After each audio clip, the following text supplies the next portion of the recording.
দিন পরে খসে যাবে, 9 দিন পরে চুল। কবর দাগের সামান নিতে কইরো না কেউ ভুল। কবর জায়গা ভালো নয়, কবর জায়গা ভালো নয়।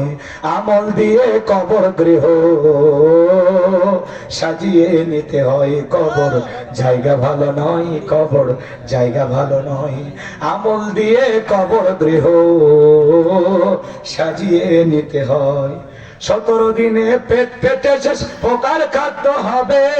7 দিন পরে গোস্তা দেবে না, কঙ্কাল পরে রবে। 17 দিনে পেটে শেষ পোকার খাদ্য হবে। 7 দিন পরে গোস্তা দেবে না, কঙ্কাল পরে রবে। 90 দিনে হাড়গুলি সব, 90 দিন হাড়গুলি সব আলাদা হয়ে রয়। কবর জায়গা ভালো নয়, কবর জায়গা ভালো নয়। আমল দিয়ে কবর গৃহ সাজিয়ে নিতে হয়।